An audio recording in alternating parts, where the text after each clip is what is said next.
The old community theater smelled like dust and dreams. Wooden chairs lined up in crooked rows, their red velvet seats faded from years of people sitting, waiting, hoping. Today was no different. The annual audition day had brought out everyone who thought they had talent, or at least everyone who wanted to try. Kids filled the lobby, some practicing their lines in whispers, others doing vocal warm-ups that sounded like cats fighting. Parents clutched coffee cups and checked their watches. The whole place buzzed with that special kind of nervous energy you only find when people are about to put themselves out there. To be judged, to possibly fail in front of strangers. Director Richard Thornton sat in the middle of the auditorium, his reading glasses perched on his nose, a stack of papers on his lap. He'd been doing this for 30 years. Started on Broadway, worked his way through dozens of productions, seen thousands of auditions. Now he ran this small community theater in a neighborhood that had seen better days. Some people might call it a step down. Richard called it retirement with purpose, but lately even that purpose felt tired. Every audition looked the same. Kids who'd been coached within an inch of their lives, performing songs from popular musicals with the exact same hand gestures their teachers taught them. Nothing original. Nothing that made his heart skip. Nothing that reminded him why he fell in love with theater in the first place. "Next," he called out, not even looking up from his clipboard. The stage door opened and a kid walked in. Richard glanced up briefly, then back down at his papers. 14, maybe 15 years old, thin as a rail, wearing jeans that had been washed so many times they'd gone from blue to almost white. His sneakers were clearly hand-me-downs, the kind you get from the donation bin at church, 2 sizes too big and held together with hope. He carried a backpack that looked like it had survived a war. The boy stood there on stage, hands at his sides, waiting. Not fidgeting like the others. Not putting on a show business smile. Just waiting. "Name?" Richard asked, pen ready. "Daniel," the boy said quietly. "Daniel what?" "Daniel Chen." Richard wrote it down. "Age?" 14. "Any previous experience? Drama classes? School plays? Anything?" "No, sir." Richard looked up at that. The kid called him sir. Nobody called him sir anymore. He studied Daniel for a moment. The boy met his eyes steadily. No arrogance, no false confidence, but no fear either. Just calm. "All right, Daniel. What are you going to perform for us today?" "Piano," Daniel said simply. Richard's assistant, a college student named Beth who helped out for course credit, leaned over and whispered, "We specifically asked for vocal performances." It's on the flyer, Richard remembered. This was supposed to be for a musical. They needed singers. He felt that familiar irritation rising up. Another kid who couldn't follow simple instructions. He was about to say no to send the boy on his way when something stopped him. Maybe it was the way Daniel stood there, not apologizing, not making excuses. Maybe Richard was just bored enough to see where this would go. "Piano," Richard repeated, letting the word hang in the air. A few scattered laughs came from the back of the auditorium where other kids were waiting. "Son, this is a singing audition." "We need people who can carry a tune, not play background music." "I understand," Daniel said. Nothing more. Richard looked at the old upright piano sitting in the corner of the stage. It had been there when he took over the theater 5 years ago. Out of tune, probably hadn't been played in a decade. More decoration than instrument at this point. He looked back at Daniel, at those steady eyes, at the way the kid's hands hung loose at his sides like they were waiting for something. A laugh bubbled up from Richard's chest before he could stop it. "You know what? Sure, why not?" He gestured dramatically at the piano. "If he plays the piano, I'll fall right here." His voice echoed through the theater. Beth giggled. A few of the parents smiled. The kids in the back laughed louder now. Richard settled back in his chair, arms crossed, ready to be underwhelmed. 2 minutes, kid. Then we move on. We've got 30 more people to see today." Daniel nodded once. He walked across the stage to the piano and Richard noticed something. Despite those oversized shoes, despite the worn-out clothes, the boy moved with purpose. Each step deliberate, no shuffling, no hesitation. Daniel sat at the piano bench. He adjusted the height, turning the knob on the side with careful precision. His hands hovered over the keys for just a moment. The laughter in the auditorium faded. People who'd been whispering stopped. Parents looked up from their phones. Even Beth put down her pen. There was something about the way he sat there. Like he belonged. Like the piano had been waiting for him. Richard leaned forward slightly in his chair. his skepticism mixed now with curiosity. The boy's hands touched the keys and Richard realized he was holding his breath without knowing why. The first notes came soft, almost shy. But there was nothing uncertain about them. Each note placed exactly where it needed to be, like footsteps on a familiar path. Richard didn't recognize the piece at first, but it didn't matter. Within seconds, he knew this wasn't some kid banging out chopsticks or playing a simple tune he'd learned on YouTube. This was real Daniel's. Fingers moved across the keys with a grace that seemed impossible for someone his age. The music filled the dusty theater, transforming it. Suddenly, the faded velvet seats looked regal. The peeling paint on the walls looked artistic. The whole space came alive. Richard forgot about his clipboard. He forgot about the schedule. He forgot about the 30 other kids waiting. All he could do was listen. The boy's eyes were closed now. His thin shoulders swayed slightly with the music. And the music itself, it told a story. Richard couldn't explain how, but he could feel it. Sadness, loss, but also hope. Also beauty. Also something that made his throat tight and his eyes sting in a way they hadn't in years. 2 minutes passed. Then 3, then 5. Richard didn't call time. He couldn't. Nobody in the auditorium moved. Parents sat frozen, coffee cups halfway to their lips. Kids who'd been so confident in their own talents stared at the stage with open mouths. Beth had tears running down her cheeks and didn't even bother wiping them away. The music shifted, becoming something else. Jazz now, Richard realized. The boy was improvising, weaving melodies that sparkled and danced, that made you want to laugh and cry at the same time. His hands flew over the keys like they'd been doing this for lifetimes. And Richard Thornton, the director who'd seen everything, who'd grown tired and cynical and bored, felt something crack open in his chest. Something he thought had died long ago. Wonder. Pure, simple, childlike wonder. He gripped the armrest of his chair and thought about what he'd said just minutes ago. Said it laughing, said it mocking. If he plays the piano, I'll fall right here. And in that moment, watching the skinny kid in donation bin shoes create magic from a broken-down piano, Richard realized he was falling. Falling back into love with art. Falling back into belief. Falling back into the feeling that had made him dedicate his life to theater all those years ago. The boy kept playing, and the whole world held its breath. The music kept going, and time seemed to stop meaning anything.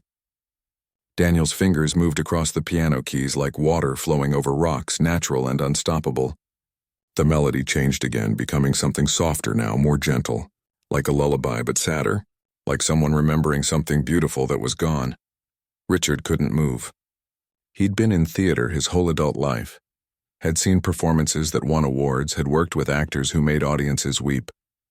But this was different. This 14-year-old kid in borrowed shoes was doing something Richard had almost forgotten was possible. He was making people feel without saying a single word. Around the auditorium, something strange was happening. A woman in the third row, a mother who'd brought her daughter to audition, had her hand pressed over her mouth. Her shoulders shook slightly. She was crying. A man near the back stood completely still, his phone forgotten in his hand, staring at the stage like he was watching a miracle. The other kids, the ones who'd been so confident earlier, so sure of their own talents, sat in silence. A girl who'd been practicing her scales just minutes ago had stopped completely. She watched Daniel with wide eyes like she was seeing something she didn't quite understand, but knew was important. Beth, Richard's assistant, had given up trying to take notes. Her pen lay on the floor where she'd dropped it. She didn't even notice. The music built slowly, climbing higher. Daniel's whole body moved with it now. Not dramatically, not like he was putting on a show, just naturally the way a tree bends in wind. His eyes stayed closed, and Richard wondered what the boy was seeing behind those eyelids.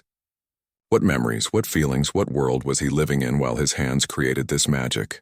Then just when Richard thought the music couldn't get any more beautiful, Daniel did something unexpected. He transitioned into something completely different. Jazz. Real jazz. The kind you hear in old clubs downtown. The kind that makes you want to snap your fingers and forget your troubles.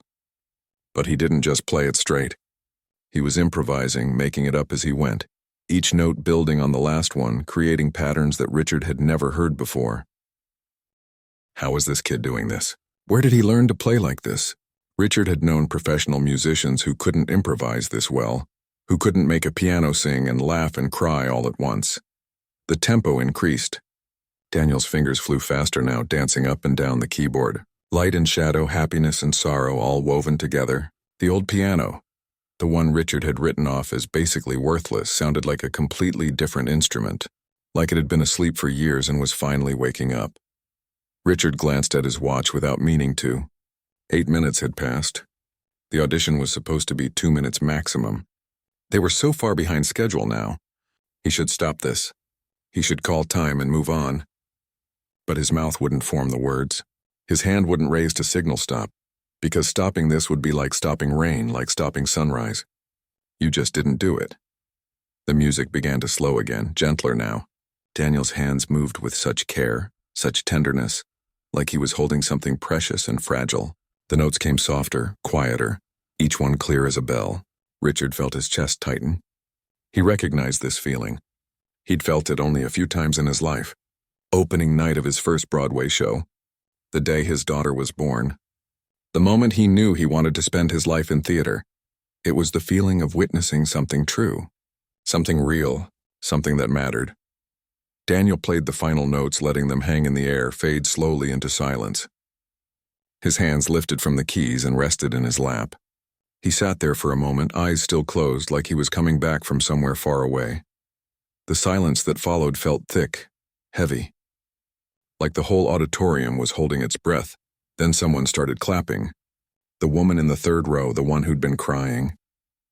The applause spread like fire, everyone suddenly coming alive at once. People stood up. Parents, kids, everyone. The sound of clapping filled the theater, bounced off the walls, grew louder and louder. Daniel opened his eyes. He looked surprised, like he'd forgotten other people were there. He stood up from the piano bench, a bit awkward now, just a skinny kid again. He gave a small, uncertain nod to the audience. Richard realized he was standing too. When had he stood up? His hands hurt from clapping so hard. He felt wetness on his cheeks and touched his face, surprised. Tears, he was crying. When was the last time he'd cried? He couldn't even remember. "Everyone, please," Richard said, his voice rough. The applause died down slowly. People sat back in their seats, but the energy in the room had completely changed. "Daniel, can you stay after we finish the auditions today? I need to talk to you." Daniel nodded again, that same quiet way he had. No excitement, no jumping up and down. Just a simple nod. "Thank you," Richard said, and he meant it deeper than those words could express. Daniel walked off the stage, his 2 big shoes making soft sounds on the wooden floor. He went back to sit in the waiting area, pulled his backpack onto his lap and sat there quietly like nothing special had just happened. But everything had happened. Richard could feel it. The other kids could feel it. Everyone in that theater knew they'd just witnessed something they'd be talking about for years. Richard tried to focus on the next audition. A girl came up, sang a song from a popular musical. She was good. Really good, actually. Any other day, Richard would have been impressed. But today, after what he'd just heard, it felt like listening to someone read words from a book after hearing poetry spoken from the heart. He went through the rest of the auditions in a daze. Kid after kid came up, performed, left. He wrote notes on his clipboard, said thank you, called next. But his mind kept wandering back to Daniel, to that music, to the question burning in his head. Where did this kid come from? Beth leaned over during one performance, whispered in his ear. "That was incredible. I've never seen anything like that." "Me neither," Richard whispered back. And he meant it. 30 years in theater, and he'd never seen anything like it. The auditions finally ended 3 hours later. Parents and kids filed out, chattering excitedly. Richard heard Daniel's name mentioned over and over. "Did you hear that boy? The one with the piano?" That was unbelievable. When the auditorium was mostly empty, Richard called out, "Daniel, can you come to my office?" The boy appeared from the back row, backpack on his shoulders. Up close, Richard could see how thin he really was. Could see the careful way his worn shirt had been mended at the collar. Could see that the boy's shoes weren't just big, they were falling apart. They walked to Richard's office, a small room off the main theater filled with scripts and posters from old shows. Richard gestured to a chair. Daniel sat, backpack still on, hands folded in his lap. Richard sat across from him, trying to figure out where to start. How do you ask someone to explain magic? How do you ask where wonder comes from? "Daniel," he finally said, "I need to know. Where did you learn to play like that? The boy was quiet for a moment. Then he started talking, and Richard learned that sometimes the most beautiful things grow from the deepest pain. Daniel looked down at his hands, the same hands that had just created magic on that old piano. He was quiet for a long moment, and Richard didn't push. He'd learned over the years that some stories need time to come out. My grandmother taught me, Daniel finally said. His voice was soft, almost like he was talking to himself. She came from Taiwan when she was 23, came with nothing except her memories and her hands. Richard leaned forward slightly, listening. She was a concert pianist back home. Really good, I guess. She had performed all over, won competitions. But when she came here, nobody cared about that. She couldn't speak English well, didn't have the right papers, the right connections. So she worked in a factory instead, sewing clothes for 12 hours a day. Daniel's fingers moved slightly like they were remembering something. She said her hands changed, got rough and calloused, started hurting all the time. But she never complained. Not once. She sounds like a strong woman, Richard said quietly. She was. Daniel smiled a little, but it was sad. She never performed again. Too proud, she said. If she couldn't do it perfectly, she wouldn't do it at all. But she never stopped loving music. And when I was born, when I was just a baby, she'd play for me. My mom says I'd stop crying the moment I heard piano music. The office felt smaller somehow, more intimate. Outside, Richard could hear the theater settling into evening quiet. The old building creaking, the way buildings do when they think nobody's listening. When I turned 4, she started teaching me. Every day after she got home from work, no matter how tired she was. We didn't have a piano. Couldn't afford one. So she drew a keyboard on a big piece of cardboard. Full size, all 88 keys. Drew them with a ruler and marker. Got every measurement perfect. Richard tried to imagine it. A little kid learning piano on cardboard. She'd put the cardboard on our kitchen table and I'd practice on that. She'd show me where my fingers should go, which keys I should press even though there was no sound, just the tap of my fingers on cardboard. She'd hum the notes, sing them, and I'd play along on this keyboard that didn't make any music. For how long? Richard asked. 3 years. Daniel looked up, met Richard's eyes. 3 years I played on cardboard before we got a real keyboard. A neighbor was throwing one out, one of those old electric ones. Half the keys didn't work and it sounded terrible. But to me it was like Christmas and my birthday combined. Because finally I could hear what I was playing. Richard thought about his own childhood. The expensive piano lessons his parents paid for. The baby grand in their living room that he'd eventually abandoned because he wasn't good enough, wasn't interested enough. And here was this kid who'd learned on cardboard for 3 years and played like an angel. She taught me everything, Daniel continued. Classical music mostly. Bach, Beethoven, Chopin. She'd hum the pieces while I played, correcting me when I hit wrong notes, teaching me about feeling, not just technique. She always said technique without feeling is just noise. She was right, Richard said, yeah. Daniel's voice got quieter. She died 2 years ago, cancer. It happened fast. 6 months from diagnosis to the end. The office was silent except for the hum of the old building's heating system. I stopped playing after that. Couldn't do it. Every time I sat at a piano, every time I even thought about playing, I'd hear her voice, see her face. It hurt too much. So I just stopped, put the keyboard in the closet and tried to forget. Richard understood that kind of grief, the kind that makes you avoid the things you love because they remind you of who you lost. What changed? He asked gently. Daniel shifted in his chair. About 6 months ago, I was walking home from school. Different route than usual because I was avoiding some kids who, well, that's not important. Anyway, I walked past the community center on Maple Street. You know the one? Richard nodded. He knew it. Old brick building always seemed half abandoned. I saw through the basement window. There was a piano down there, just sitting in the corner covered in dust, and I don't know why. But I stopped and stared at it for like 20 minutes. Just stared. The next day I went back. And the next day, just looking through that window at this piano nobody was using. Then one evening the janitor came out. Mr. Williams, old guy, maybe 70. He saw me standing there and asked if I wanted to come in. A small smile crossed Daniel's face. I told him no at first. But he said the piano was just gathering dust, nobody ever used it, and it seemed like a waste. He said if I wanted to play it, I could come by whenever the center was open. So I did, just like that, Richard asked. Just like that. Started going every evening after my mom left for work. She's a nurse, works night shift at county hospital. Soon as she'd leave, I'd head to the community center. Mr. Williams would let me in and I'd go down to that basement and play. Daniel's voice got stronger, more alive, and it was like coming home, like finding a part of myself I'd lost. I'd play all the stuff my grandmother taught me and it didn't hurt anymore.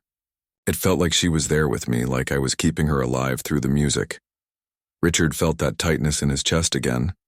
Then I started teaching myself other stuff, jazz mostly. The community center has old computers anyone can use, so I'd watch videos, listen to recordings, learn by ear. My grandmother always said I had a good ear, that I could hear a song once and play it back. So I'd listen to jazz musicians and figure out what they were doing. Then I'd try it myself. That's why you were improvising, Richard said, understanding now. Yeah. Jazz is all about feeling, about making it up as you go. It's like having a conversation with the piano. Sometimes I'd play for hours, just me and the piano talking to each other in that empty basement. Daniel looked down again. Nobody knew I was doing this. Not my mom, not my little sister, not anyone. It was just my secret, my private thing. But then I saw the flyer for auditions at your theater and I thought, I don't know what I thought. Maybe that it was time to stop hiding. Maybe that my grandmother would want me to share what she taught me. Richard sat back in his chair, overwhelmed. This kid had been through so much. Loss, poverty, grief, and somehow he'd turned it all into something beautiful. That music Richard had heard today wasn't just technical skill. It was life. Real life with all its pain and hope and beauty. Daniel, Richard said slowly, I want to offer you the lead role in our production. Right now. No more auditions needed. The boy's eyes widened. Really? Really? What you did today, that was... I don't have words for it. You're extraordinarily talented.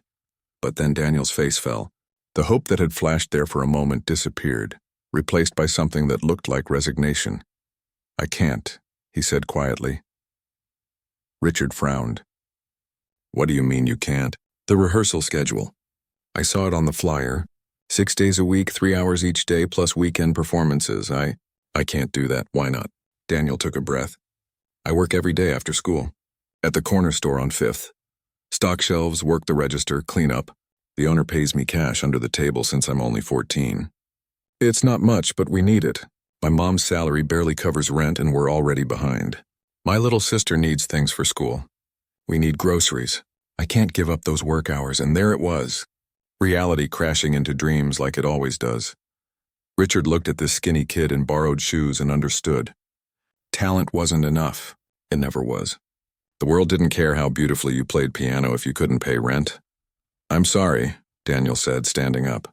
Thank you for the opportunity. Really. But I have to go. He turned toward the door and Richard felt something rising up in him, a stubbornness he hadn't felt in years. A refusal to let this end here. Wait, Richard said. Just wait. Let me think. Daniel paused, hand on the doorknob. Richard's mind raced. There had to be a way. There had to be something he could do. He didn't survive 30 years in theater without learning how to solve problems, how to make impossible things work. And then an idea came to him. Crazy maybe. Unconventional definitely, but possible. Sit back down, Richard said. I have a proposal for you. Daniel sat back down slowly like he didn't want to get his hopes up but couldn't help himself. Richard could see it in the boy's eyes, that war between wanting to believe and being afraid to. Richard leaned forward, elbows on his desk, thinking out loud. What if we changed the whole production? What if instead of you being just another actor in the show, we made the piano the centerpiece? Your piano playing becomes part of the story itself. I don't understand, Daniel said. Look, we were going to do a standard musical, something we've done 100 times before. But what if we did something different? Something original? Richard's mind was racing now, ideas flowing. We could create a show where your music drives everything. The actors perform, but your piano accompanies them, comments on them, becomes like another character. Daniel's forehead wrinkled. But I'd still need to be at all those rehearsals. No, that's the thing. You wouldn't. Richard grabbed a pen, started scribbling notes. You'd work on your own schedule. I'd give you the script, tell you what each scene is about, what emotions we're going for. You compose music for those scenes, original pieces. Then you practice on your own time whenever you can. We'd only need you at rehearsals maybe twice a week, just to coordinate with the actors. And then the actual performances. He looked up at Daniel. You could keep your job, keep helping your family, and still be part of this. Daniel was quiet, processing.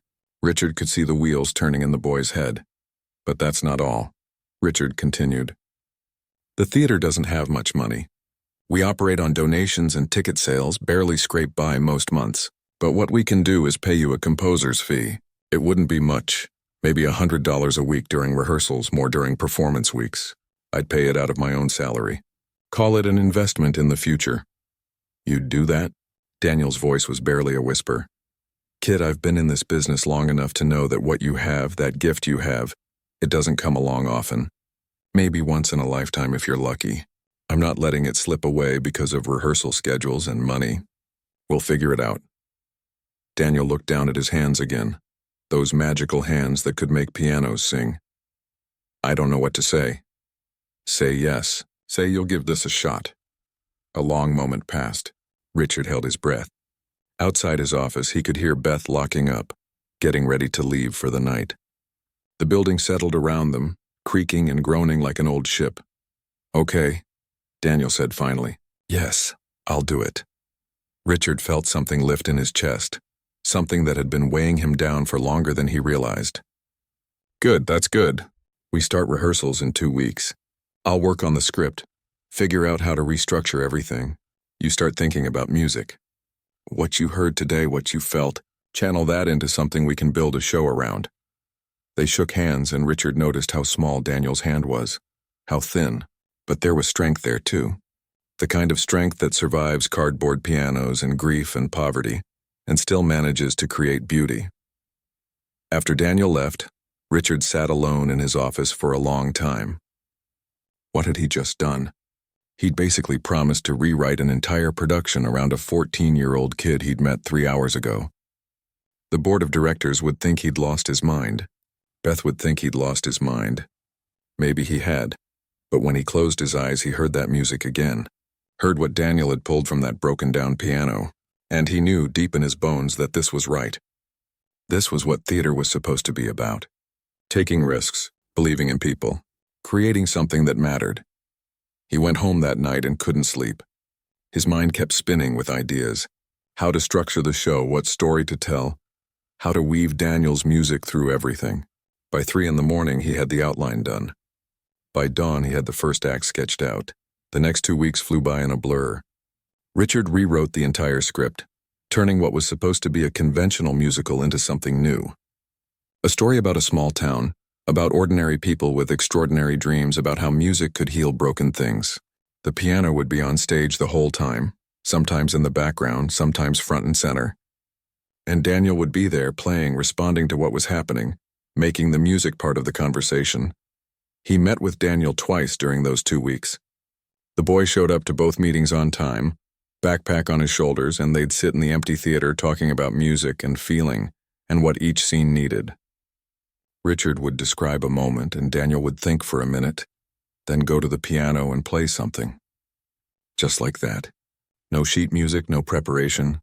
He'd play what the scene felt like. How do you do that? Richard asked after one particularly beautiful piece. Daniel shrugged. I just listen to what you're saying and feel what it needs. The music's always there. I just have to let it out. Richard wished he could bottle that, whatever that was. That ability to turn feeling into sound, to make the invisible visible. The other actors came for their first rehearsal on a Tuesday evening. Richard had called back some of the people from auditions, the ones who'd impressed him. They gathered on stage, curious and a little confused about why the whole production had changed. We're doing something different this year, Richard announced. Something I don't think anyone's done before. The show is going to be built around live piano music, composed and performed by someone very special. He gestured to Daniel, who was sitting at the piano, looking small and nervous. This is Daniel. Some of you saw him at auditions. What he can do with a piano, I can't explain it. You just have to hear it. So instead of trying to describe it, I'll let him show you. Daniel's hands touched the keys and the theater transformed. The actors who'd been chattering and fidgeting went silent. Richard watched their faces change as the music filled the space. Wonder. Recognition. That same feeling everyone got when they heard Daniel play. When he finished, the actors burst into applause. A woman named Helen, who'd been doing theater for 20 years, had tears in her eyes. That was incredible, she said. Absolutely incredible. The rehearsals that followed were different from anything Richard had experienced. Usually rehearsals were about blocking and timing and getting lines right. But now they were about feeling, about responding to the music, about letting Daniel's piano guide the emotional journey. Daniel came twice a week like they'd agreed, always on time, always prepared. He'd composed pieces for every scene, somehow understanding exactly what each moment needed. Sometimes Richard would ask for changes and Daniel would nod and play something different right there, adjusting on the fly. The other actors loved him. They'd gather around the piano during breaks asking questions, listening to him play. Daniel stayed quiet most of the time, but when he played, he said everything that needed saying. Richard noticed small changes in the boy as weeks went by. He seemed a little less thin. His shoes were still too big, his clothes still worn, but something in his face had changed. He smiled more, laughed at jokes, seemed lighter somehow. One evening, after everyone else had left, Daniel stayed behind. "Mr. Thornton," he said, "call me Richard, kid. We're collaborators now." "Richard," Daniel corrected himself. "I wanted to say thank you for giving me this chance, for believing in me. Nobody's ever done that before, except my grandmother." Richard felt that familiar tightness in his throat. "You don't need to thank me. You're the one doing all the hard work." "No, I mean it. This has changed everything. My mom, she knows now. About the piano, about the show. She cried when I told her. Happy crying. And my sister, she comes to some rehearsals when she can. She's so proud. She tells everyone at school about her brother, the composer. Your grandmother would be proud too," Richard said. Daniel nodded. "I think so. I feel like I'm playing for her now. Like she's watching somehow." Opening night was 3 days away, and Richard felt nervous in a way he hadn't felt in years. Not anxious nervous, but excited nervous. The good kind. The kind that meant something real was about to happen. They'd sold more tickets than expected. Word had spread somehow about this unusual production, about the teenage piano prodigy. The local newspaper wanted to do a story. A woman from the music conservatory downtown had called asking questions about Daniel. Everything was coming together. And Richard couldn't shake the feeling that this was just the beginning. Opening night arrived on a Friday in late October. The air had that crisp feeling, the kind that makes you pull your jacket a little tighter. Richard got to the theater 4 hours early, couldn't help himself. He walked through the empty auditorium, checking seats, adjusting lights, doing all the small nervous things directors do before a show. The seats were filling up faster than he'd expected. By 6 o'clock, an hour before curtain, they were at capacity. People kept arriving, hoping for cancellations. Richard had to turn away at least 20 people. When was the last time that happened? He couldn't remember. Backstage, the actors were getting ready, applying makeup, running through lines one last time. The energy felt electric, alive. Different from other opening nights.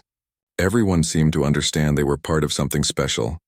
Daniel sat at the piano on stage, practicing quietly. He'd arrived early, too, wearing clothes Richard had never seen before.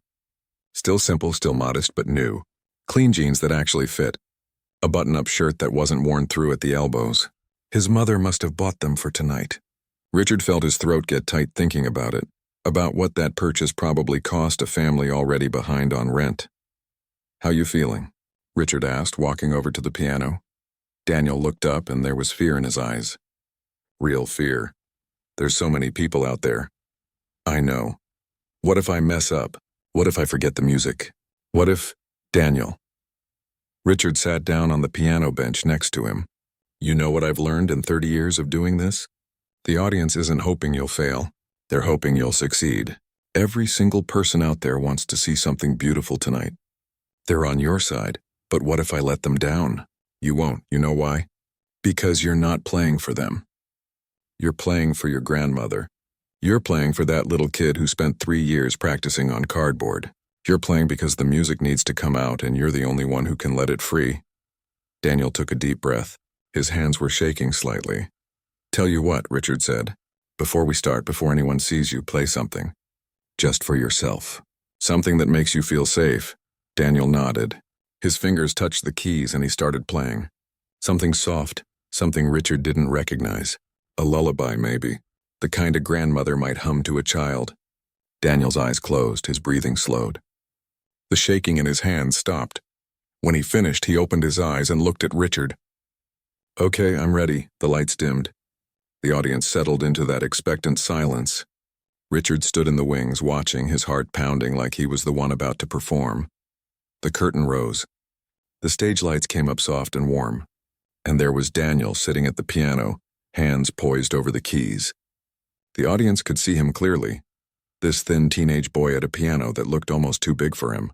He started playing, the opening piece he'd composed, the one that set the mood for everything that would follow. And just like that, the magic happened again. The actors entered, began their first scene. But it wasn't like watching actors anymore. It was like watching life itself, with Daniel's music as its heartbeat.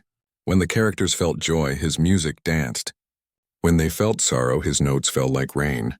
He responded to every moment, sometimes leading, sometimes following, always perfect. Richard had seen this in rehearsals, but somehow it was different tonight. Bigger, more powerful. The audience sat completely still, transfixed. He could see faces in the front rows lit by the stage glow. People weren't just watching. They were feeling. The first act built to its climax, a moment of conflict between the main characters. The actors delivered their lines with passion, and Daniel's music swelled beneath them, adding layers of emotion that words alone couldn't capture. When the act ended, the audience erupted into applause that seemed to shake the old building. During intermission, Richard heard people talking in the lobby. "Where did they find that pianist?" "He's just a kid." "I've never heard anything like it.